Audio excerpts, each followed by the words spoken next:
السلام علیکم پیارے دوستوں، آج ہم آپ کو ایک عقلمند کسان کی کہانی سنائیں گے۔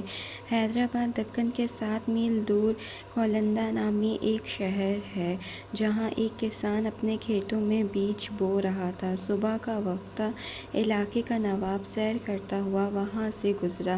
کسان کو محنت سے کام کرتے ہوئے دیکھ کر نواب نے سوچا کہ کسان سے اس کی خیریت دریافت کرنی چاہیے۔ وہ گھوڑے سے اترا اور کھیت کے کنارے پہنچ کر کسان سے پوچھا، کیوں بھائی، کھیتی باڑی میں تم اس قدر محنت کرتے ہو، کتنا کچھ کما لیتے ہو، کچھ فائدہ بھی ہوتا ہے یا نہیں؟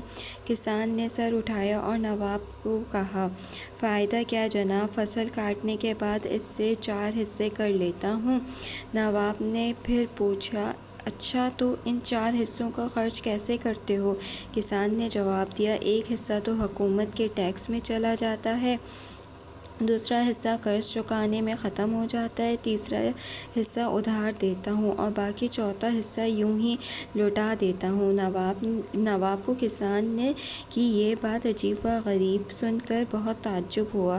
حیرت سے پوچھا، تمہاری باتیں میری سمجھ میں نہیں آ رہی، صاف صاف بتاؤ، تم قرض چکاتے بھی ہو اور دیتے بھی ہو، ایسا کون سا قرض ہے جو ہر فصل پر ادا کرتے ہو اور پھر بھی ختم نہیں ہوتا، اور وہ کون ہے جس سے تم ہمیشہ قرض دیتے ہو اور پھر 1/4 رقم یوں تم اڑا دیتے ہو؟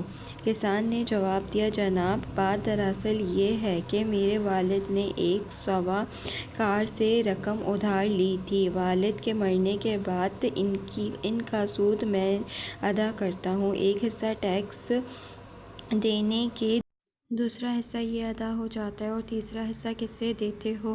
نواب نے پوچھا۔ کسان نے کہا، یہ میں اپنے 2 لڑکوں پر خرچ کرتا ہوں تاکہ بڑھاپے میں وہ مجھ پر خرچ کریں۔ نواب نے پوچھا، اور یہ ایک حصہ فضول کیوں اڑا دیتے ہو؟ کسان نے کہا، میری ایک لڑکی بھی ہے۔